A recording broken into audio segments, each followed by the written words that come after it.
qualify for the Players' Championship, or at least get him closer. Glancy's the opponent on the left. Charlotte Sultai via Storm. Round number 15 about to be underway. It's a Deathrite Shaman here for Glancy to start off Tropical Island. For Merriam, a Gitaxian Probe. Get an idea exactly what Ben is working with. And for Ross, I think he's going to be happy with what he sees on the other side of the table. No other deck really does this. Yes, and this is a hand of nonsense. A Brainstorm and Abrupt Decay, a Charlotte's Agent, a Jace, and a Forest. The card he cares about the most is Brainstorm. Yep, as that gives an opportunity for Glancy to find a counter spell or him to Torak some piece of disruption, but that hand is slow and has no defense. Perfect for Merriam. Another nice thing when you're playing against Charlotte Sultai, you don't really have to worry about a card like Wasteland, only 2 in the deck. Yep. Charlotte Sultai typically seen as more of a mid-range deck that's pretty good at combating miracles. I think that's where it really holds its place in the metagame. You have a lot of discard if you want it. You have Abrupt Decay for counterbalance. You have your own copies of Jace. You can have some creatures in play so you can kind of attack Jace. And I think Ross has identified a turn 1 kill. I'm guessing. Find out. We'll find out in a minute. You don't think he's casting Dark Ritual for funsies, do you? I think he's identified a turn 1 kill because he drew ad nauseam either for the turn or off the Gitaxian Probe. He's also got, I believe, 2 copies of Lotus Petal in hand, so he's got some mana floating when he goes for it. He's got color fixing, which can be important sometimes as well. Yeah, now he's just going to cast ad nauseam. So, he's at 18, going to go a little bit lower. Let's go down to 17. Oh, just as a heads up, I know I've talked about this at some length over the course of the last 3 years, 2 years, whatever it's been. Gitaxian Probe is busted. This card's totally busted. Before you had to figure out, well, am I going to cantrip and try to improve my hand to be able to beat Force of Will? Do I just put my head down and hope? Now you just know. And it adds to the storm count also. Well, I think from this Tendrils, Ross is going to fall down to 4. Well, I think also from here he can... well, I don't know if he can actually jumpstart it from here. Because he has no mana in the pool. And the Dark Ritual from the Lotus Petal and the Past in Flames, he can cast that. But he has no mana floating. He needs 1 more mana. What can kill him as far as reveals? Does he have? He has a Dark Petition in the deck. Yes. But I don't believe this hand amounts to a kill right now. With 1 more Lotus Petal, with a Lion's Eye Diamond even, I think that could be enough to get it done. Yeah, he's short because he's short 1 spell right now. Right. Now, if he can cast Probe for free and then work into another spell. The other way he can go is he can play the 2 petals at 6 spells. Ritual is 7. Gitaxian Probe is 8. Tendrils is 9. He has enough mana left over to Duress, right? 3, 4, 5. No, because no, he has exactly 4. Exactly 4 mana, right? Exactly 4. Yep. So he's short in a number of different ways. 1 card.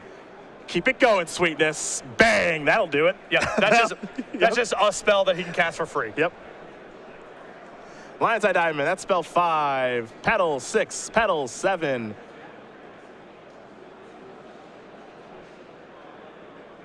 Probe is 8. Go down to 2. He'll draw a card. Ritual off of Petal is 9. And then with the mana plus the Petal, that should get it done. Indeed. That's turn 1 kill, folks. Ben Glancy, you got to play a Tropical Island and a Deathrite Shaman. Ross Merriam going to win game number 1 here over Ben Glancy. Storm very quickly up a game over Charlotte Sultai, which means we get to look at the sideboards now. And we're going to start with Ben Glancy, who appears to have some hate for the matchup here in 3 Meddling Mages, 2 Disfigures, and then a bunch of 1-ups here in Toxic Deluge, Vanillion Click, Misdirection, Pithing Needle, Null Rod, Golgari Charm, Graphic Cage, Scrubland, Surgical Extraction, and an additional copy of Hymn to Torak. I mean, Hymn to Torak, Surgical Extraction, Null Rod, Vendilion Click, and 3 copies of Meddling Mage are all huge additions in this matchup. Glancy can cut a lot of his creature removal, bring in these anti-combo cards, have a much better post-board game. On the balance, the matchup is still not favorable for him, in my opinion, because of how big of a hole he's in game 1, but at least he's making some effort in the sideboard. Other side of things here for Ross, 3 Abrupt Decays, 3 Carpet of Flowers, 2 Xantid Swarm, 2 Chain of Vapor, 2 Dread of Night, a Massacre, an Empty the Warrens, and a Tropical Island. I would sideboard in just the Empty the Warrens. Okay. I think that Abrupt Decay, it kills some stuff, but Glancy doesn't have a whole lot of stuff to kill that's relevant. I don't think he would bring in the Massacres in the dark because I don't know if he knows that Glancy has white mana and Meddling Mage in the deck. That could change for game 3 should we get there, but based on Tropical Island, Deathrite Shaman, and the cards he saw off the Gataxian Probe, it doesn't look like there's white mana in the deck. Empty the Warrens is a pretty powerful card to bring in against decks that have a lot of discard in them because you may not be able to necessarily storm up a lethal Tendrils, but you can make 10, 12 Goblins, and that's going to be good enough to win the game a reasonable percentage of the time. But I would sideboard very light here for game 2 if I was Ross. As a result, because of the empty warrants, as you mentioned, perhaps we see Glancy bring in the Toxic Deluge. That's a hedge. That's a dangerous one to bring in because that could just be a card that's completely dead if Ross is trying to kill you the other way. I would prefer to bring in the Golgari Charm, I think, if you're going to go down that road. At least it's 2 mana versus 3, and there could be other random utility that comes up. Well, those are the options there for both players as far as sideboarding is concerned. Ben Glancy will be on the play. His goal here is to play more than one turn. What do you think? That's been me. That's happened to me on camera before. You've been on the receiving end? Top 8 of a Legacy Open, game 3, got killed on turn 1. You were playing Burn, I assume? I had a Mountain and a Goblin Guide in play. That's a good start. That was a really good start. It was a really good start. He was at 18. Pretty low. I had a land and I think a Flame Rift for the next turn. At 12 at that point. Probably going to kill him on turn 3 with a Fire Blast. This is before Past in Flames, so he had to go off through ad nauseum. So what more can I do? This is really lucky, sounds like to me. Happens. Black Friday sale taking place here with Star City Games. Huge savings, 4 days only. Sale's going to end tomorrow at 11:59 a.m. Eastern. But as Patrick can tell you, a lot of cool stuff going on the website. There's a lot of great sales on sealed product, particularly sealed boxes of Battle for Zendikar. So if you're so inclined to do that, very good deals there. Also, a lot of sales for some older stuff. A lot of the Beckett graded cards, Alpha, Beta, Unlimited Power, and Dual Lands. So if you're looking to fill out your vintage deck, cube, what have you, a lot of good sales going on, both for singles and sealed product. That sale ends Monday, 11:59 a.m. Eastern Time. That is right before noon. So go to the website right now, check it out. These sales are limited time only, but a lot of cool stuff up there right now.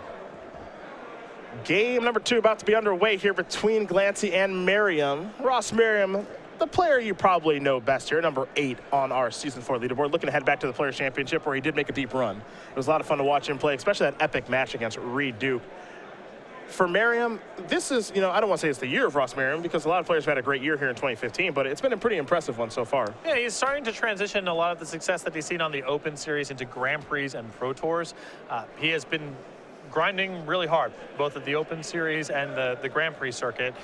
It looks likely, though not a lock, that he'll be rewarded with a berth to the Players' Championship. He's played in several Pro Tours this year and has really started to hit his stride as a competitive Magic player. 2 Grand Prix top 8s with a runner-up finish at Grand Prix Dallas-Fort Worth. Lost to, some guy named Shuhei Nakamura. Perhaps you're familiar. 14 of his Open Series top 8s with 2 wins. One of his wins did come this year, actually, when we were in Cleveland. So Cleveland has been a very successful city for him. 2 invitational top 8s, 1 earlier this year. And really, I feel like at the beginning of this year and at the back end of last year, really started to kind of find a stride. Absolutely. I've been watching Ross and playing against Ross now for a couple of years. Back a couple years ago, he had a very high ceiling and a very low floor as a Magic player. He's bungled some matches and he's played some matches really beautifully. And this year, we've watched fewer and fewer of the matches get bungled. Yeah. So, just seems to be consistent improvement with how he plays his matches, how he approaches the game. And not surprising to see him high up on our leaderboard here in Season 4. Won't be much of a surprise to see him back at the Players' Championship. And, I felt like given the strides he's made, the Grand Prix success, not much of a surprise now to me. Hey, if you read his writing, he did his undergraduate work at Harvey Mudd University in California, one of the most prestigious colleges in the United States. A lot of intellectual chops there. Yep. Guy is no dummy. So with him putting in the work, it's really only a matter of time. Looks like both players are going to take a mulligan here, so down to 6 they're going to go. It's always been fun for me to just kind of see. I think Ross is probably the best example. I think Brian Braun-Duin kind of fits in this camp as well. Just the evolution of a player over a handful of years. Yeah, we've gotten to watch a lot of people, Brian Braun-Duin and Todd Anderson at the top of the list, and Ross right behind them. We've watched their improvement as a Magic player over the course of the several years on the Open Series, and those players have seen better and better Grand Prix and Pro Tour results over that span of time as well. A lot of hard work, a lot of dedication, and the results are starting to come their way now. And for Merriam, if he's able to win one of these next 2 games, it'll be another top 8 on the resume and potentially a 3rd Open Series win. But he's got stiff competition on the other side of the table. Ben Glancy, a former Open Series champion during the Treasure Cruise era in Legacy.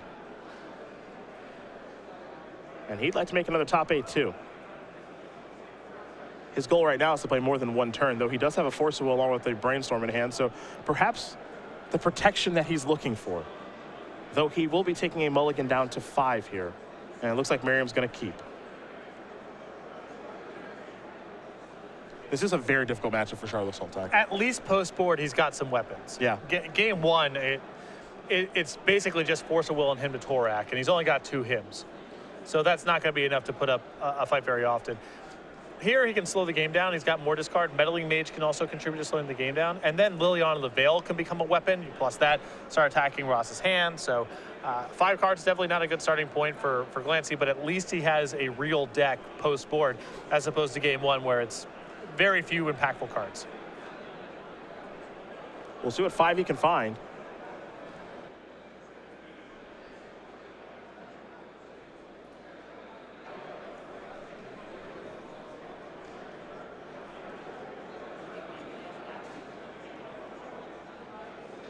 There's a Meddling Mage there.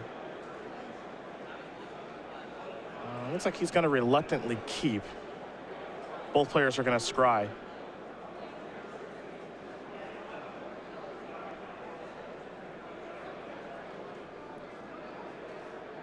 He'll leave that card on top for Merriam. He's going to do the same. Glancy with a pretty good start with Deathrite Shaman. I believe Meddling Mage in hand as well. Yeah, he's got that. And so he's got the land to be able to cast Meddling Mage. Don't know what he wants to name, likely Infernal Tutor, but it's a pretty good start as Merriam's going to play a Preordain.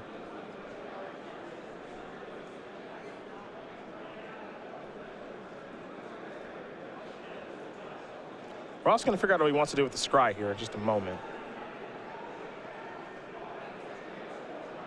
Glancy's hand not particularly exciting. The Meddling Mage can buy him some time, hopefully. He's also got a Tarmogoyf over there, so you can kind of see what the plan is. A clock backed up by Meddling Mage is an acceptable 5-card hand.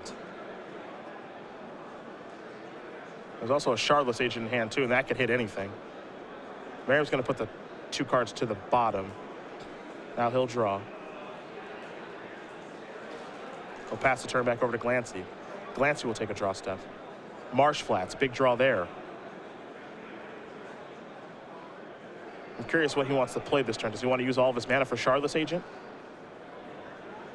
Or does he just want to cast Meddling Mage in fear of maybe a turn 2 kill?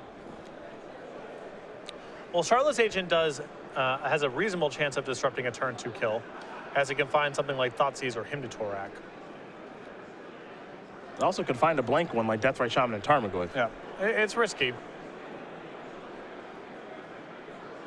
Maybe Ben feels like I got to get a little bit lucky here anyway, give him the mulligan 5. It's also no guarantee the Meddling Mage even does anything. Merriam could have easily boarded in something like Disfigure. There's Bayou.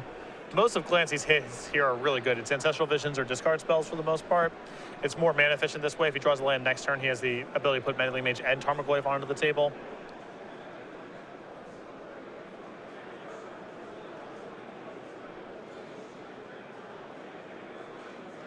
Well, I think he's going the Shardless Agent route. But he might even be a little unsure of himself now. Well, if he got a Bayou, the die is cast. He can't. I mean, he could cast Meddling Mage, I suppose. Yeah, but via Death, right? Yeah. Well, he's going to go with Shardless. Little Cascade action. All right. 3 cards coming.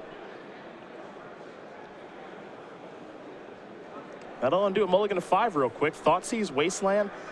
Well, Ross better have a good second turn. Yep. Because Ben's third turn is going to be a delight. Here's a Ponder.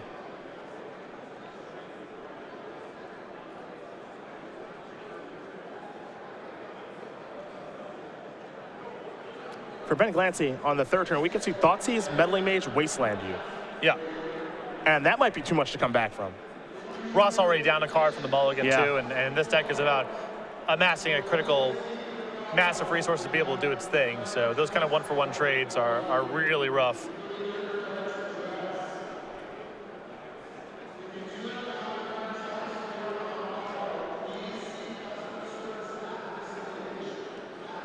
Merriam going to take a little bit of time here with this ponder.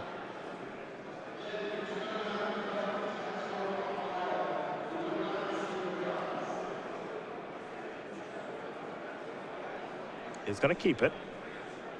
Lion's Eye Diamond the card. There's a Delta. He'll sacrifice that. I got a feeling Underground Sea's on the way. There's that.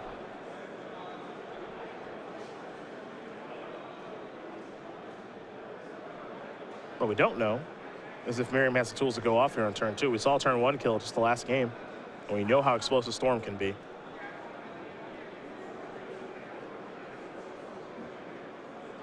Uh-oh. Uh-oh.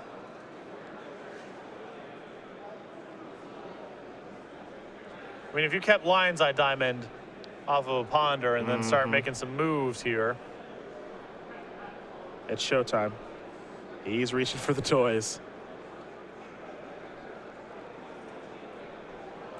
There's Cabal Ritual. Lion's Eye Diamond. Spell 4. Lion's Eye Diamond, spell 5. Down to 1 black. It's going to be Infernal Tutor, hold priority, I believe. Yep. That's spell 6. Stack it. Going to crack those Lion's Eye Diamonds. Will Merriam. We just got to figure out what he wants to crack them for.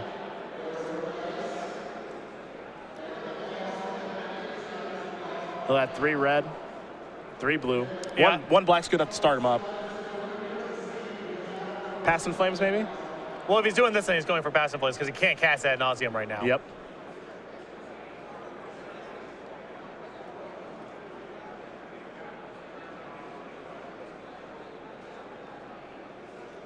And this should be fine, I believe. He can Dark Ritual. I think you're right. Infernal Tutor for Ad Nauseam. I don't know. This seems fine.